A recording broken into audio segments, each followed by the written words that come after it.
Bass Creations TV.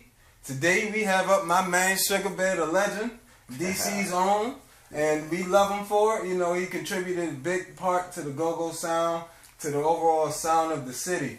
So we gotta have the master himself here come, you know, give us some info, give us some knowledge. So I guess, how did you get into bass? Let's start there. I had bass because I like music. You know, I like music. I love I love boxing. I love basketball, but I wasn't too good at those things. They used to call me Sugar Magic back in the day. Okay.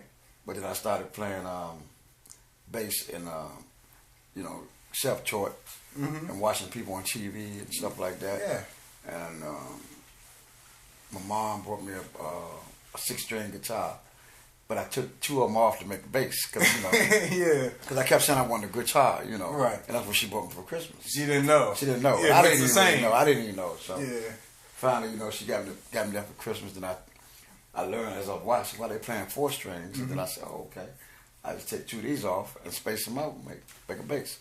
Yeah, yeah. So then that's what happened. And then I kept practicing, got in Reggie Black. Showed me how to tune it up and all that and stuff like that, and I kept learning. I practiced every day, and then I finally got good. My first song I ever learned in my life was "Tighten Up." Oh yeah, and "Inagata La Vida" by Iron Butterfly. Gotta have the groove. Yeah. The first one, and that's where a lot of bass players we start with the groove, and then we branch out into the soloing and everything else. Right, all that comes later. Later, hear that bass players? Yeah, you can't come out soloing out the box. Yeah, unless you just got a natural gift. Yeah, even then, you gotta play bass. You gotta play bottom, you gotta play foundation. That's part of the bass. Yeah, exactly. I spend a lot of time up here. You see me up here a lot, but trust me, when I'm working and I'm for other people, it's all down here. Right. So, what made you stay in DC in general? Like you been in DC the majority of your life? Yeah, all my life. Yeah. So what made you stay in DC versus branching out like some other people? Well, because it's my home. You know what I'm saying, and I travel, you know, most of the world and did a lot of things musically, you know, which I'd never be able to do other than musical unless I joined the military or something. But I was able to do that, and I just like being here in this area because, you know, pretty much all my roots are here. You know, like our go-go sound is here. You know, my schools are here. You know, family, etc. So, yeah. So how do you see? Did you see go-go music growing to be the big sound of the area? Where I guess I know you guys, you yourself and EU had a big contribution to that sound. Did you see that coming when you first kind of started out? Did you say we got something different or?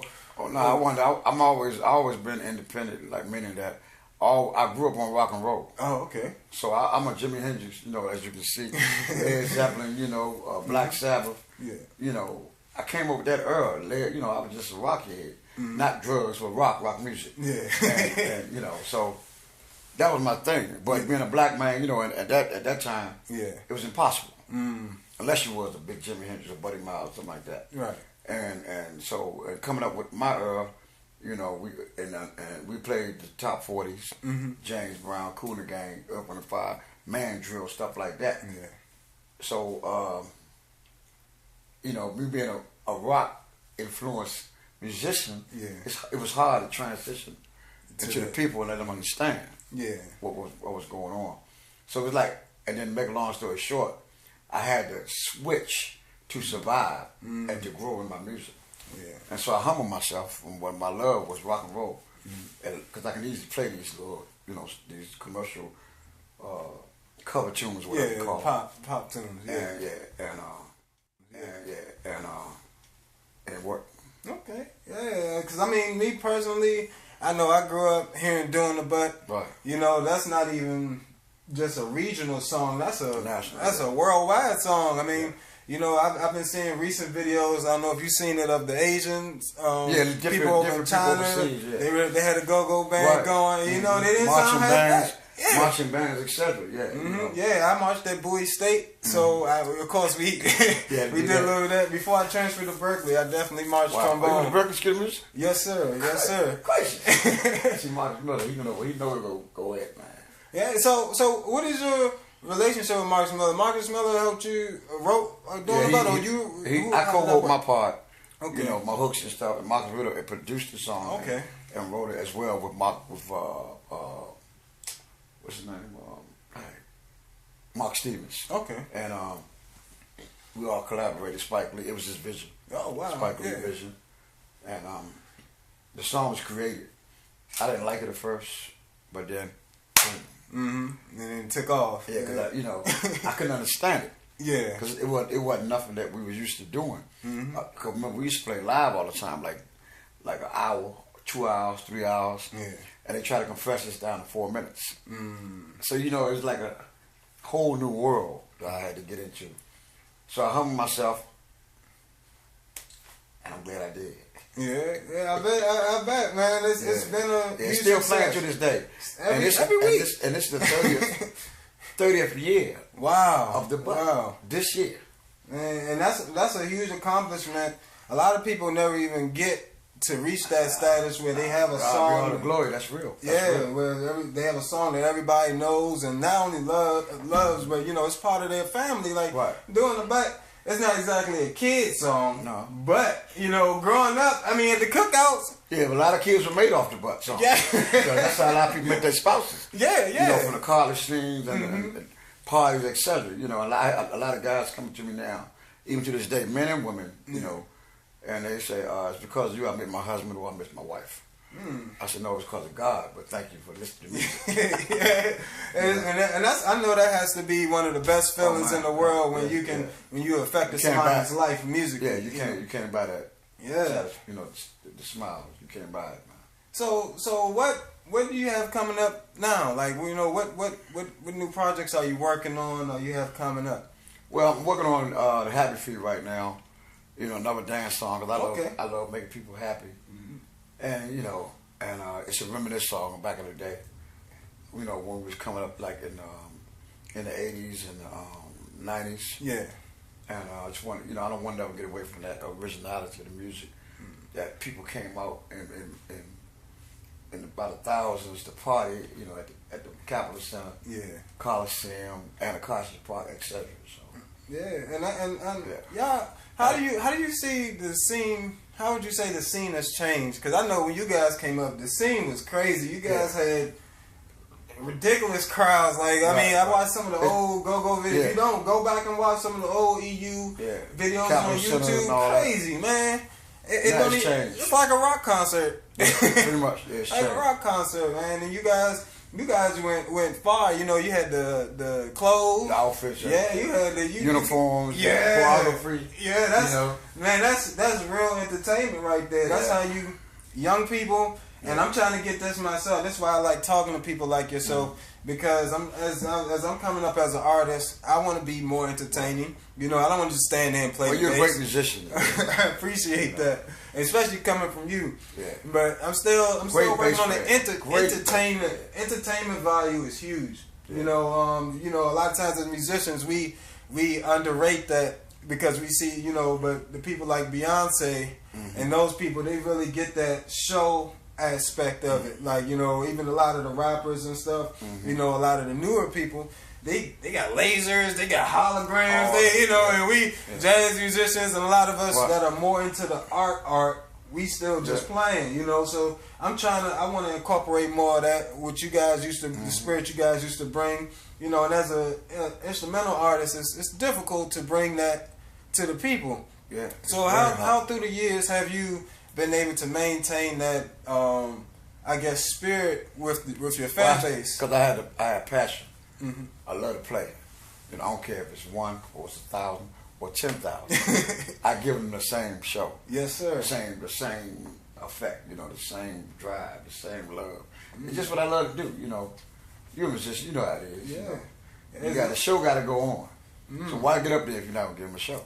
Yeah, and you still putting on a show. I every Wednesday I've been seeing you at the meeting place, and you guys, the people wait for you, and they're supportive, right? And you know, and all that, but they came to see Suga Bear EU, that's for sure, and they as soon as you get up, the world changes. Like it's like somebody flicked the switch. Well, that's what it's all about. You know, that's why I open up the door. I say, try to get back, let people see different new talent that we have in the city that people trying to find a way out. So I use that Wednesday platform to introduce new artists, new types of music, new sounds, you know, for the people that is so in a box that can't get out. Yeah. And I hope that stage at the meeting place opens it up for them. Okay. Whatever way it may do. I'm sure it helped you and helped other artists as well. That's what it's all about. Yeah, and that showcase is on Wednesdays at 7.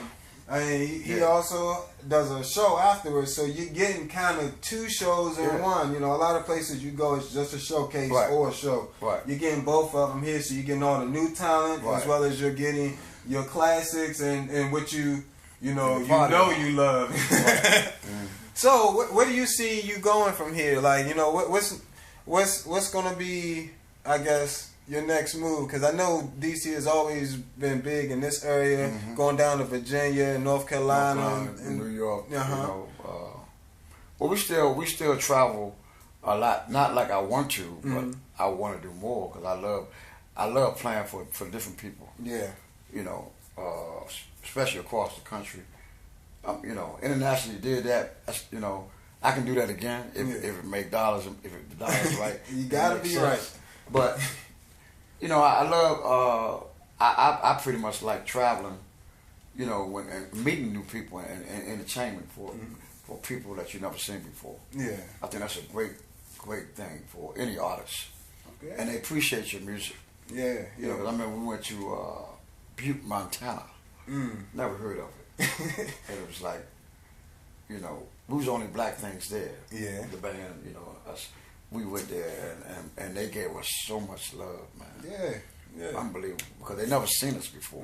Some of them might saw video clips in there. Yeah. But to be there right with us live, like 5,000-10,000 people. Yeah, that's different. Of different races and everything. Yeah.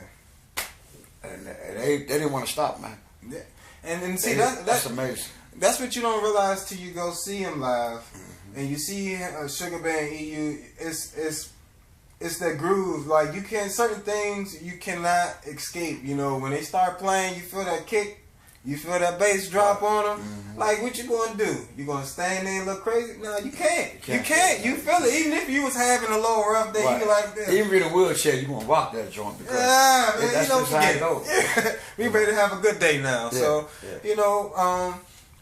Do you have any advice for the younger musicians coming up? Well, if you're not a believer in God, don't even get in the game. You're gonna fail. You know what I'm saying? That's just me, my personal belief. I know God has given all of us talent. Yes. You know, and sent us in our own different directions. You know, but He humbled me because I love boxing. Boxing really is my #1 sport. Okay. I love boxing, then basketball, you know, football, of course. But then I just started playing. And music's been my life pretty much. Have you ever gotten into any boxing? Yeah, at Boys Club and you know, and stuff like basketball. They just call me Sugar Magic, like I said. She always laugh, but it's cool. Hey man, I'm a big UFC fan, and you know, and at some point I'm gonna go get some more MMA training myself. You know, because I mean, as musicians, and it's just good to have an outlet, something that.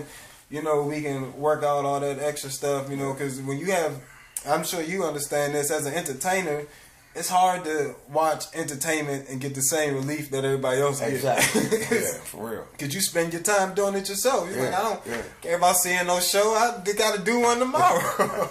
You know, but at the same time, people like yourself also make it easier for people like me coming up as a bassist. Like, you know, you, Marcus Miller, people like yourself are clearing that way because, you know, bassists come a long way. Wow, man, you got to tell me the bassist. Yeah, you do a great job, man.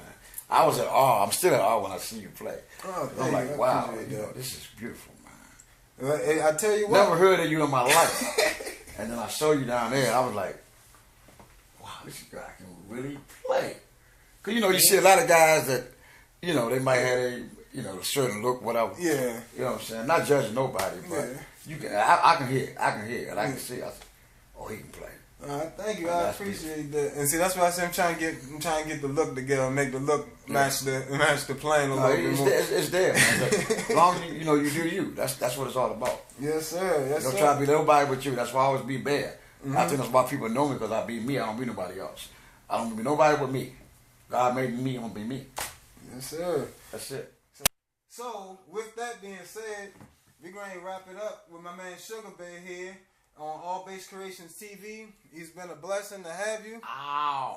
Yeah. Yes, it's the man. You can check him out at DAREAL_Suga Bear. So at @TheReal_Suga Bear on Instagram as well as on Facebook. You can find him on the EU and Suga Bear page.